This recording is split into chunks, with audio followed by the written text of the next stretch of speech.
of persons who quite filled a small bedchamber, and found Bray lying on the floor, quite dead, his daughter clinging to the body. How did this happen? He cried, looking wildly about him. Several voices answered together that he had been observed through the half-open door, reclining in a strange and uneasy position upon a chair, that he had been spoken to several times, and not answering was supposed to be asleep, until some person going in and shaking him by the arm, he fell heavily to the ground and was discovered to be dead. "Who is the owner of this house?" said Nicholas hastily. An elderly woman was pointed out to him, and to her he said, as he knelt down and gently unwound Madeline's arms from the lifeless mass round which they were entwined, "I represent this lady's nearest friends, as her servant here knows, and must remove her from this dreadful scene. This is my sister, to whose charge you confide her. My name and address are upon that card, and you shall receive from me all necessary directions for the arrangements that must be made. Stand aside, every one of you, and give me room and air, for God's sake." The people fell back, scarce wondering more at what had just occurred than at the excitement and impetuosity of him who spoke.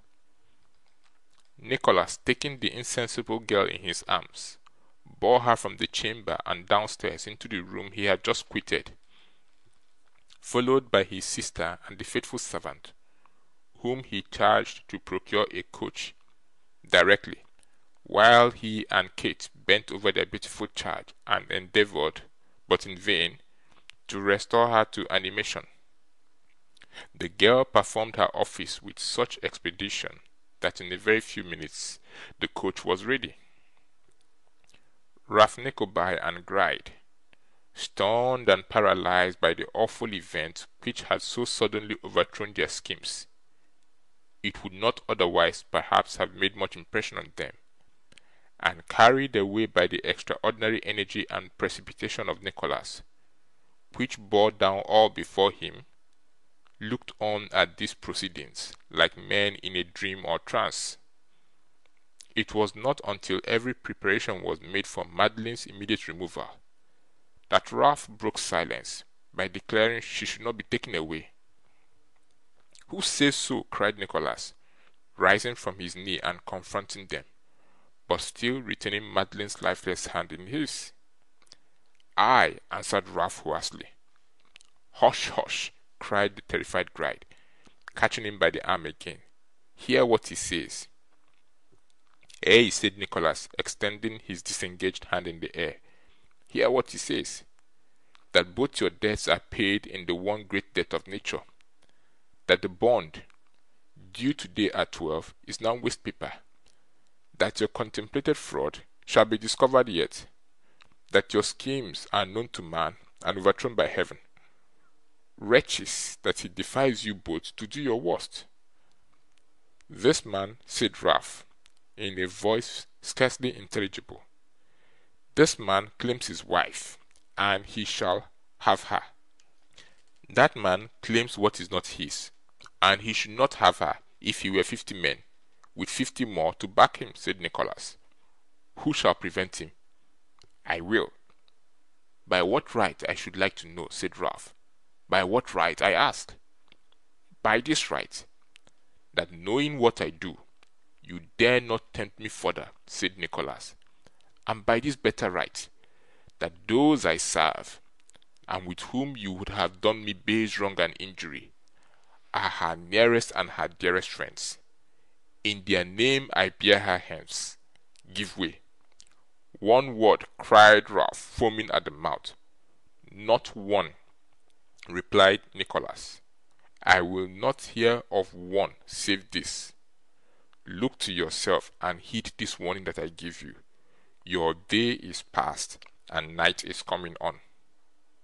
My curse, my bitter, deadly curse upon you, boy. When will curses come at your command? or what avails a curse or blessing from a man like you? I tell you that misfortune and discovery are thickening about your head, that the structures you have raised through all your ill-spent life are crumbling into dust, that your path is beset with spies, that this very day 10,000 pounds of your hoarded wealth have gone in one great crash. "'Tis false," cried Ralph, shrinking back. "'Tis true, and you shall find it so. I have no more words to waste. Stand from the door. Kate, do you go first.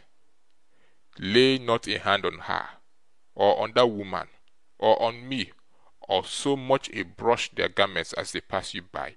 You let them pass," and he blocks the door again. Arthur Gride happened to be in the doorway, but whether intentionally or from confusion was not quite apparent. Nicholas swung him away with such violence as to cause him to spin round the room until he was caught by a sharp angle of the wall, and there knocked down, and then, taking his beautiful burden in his arms, rushed out. No one cared to stop him, if any were so disposed.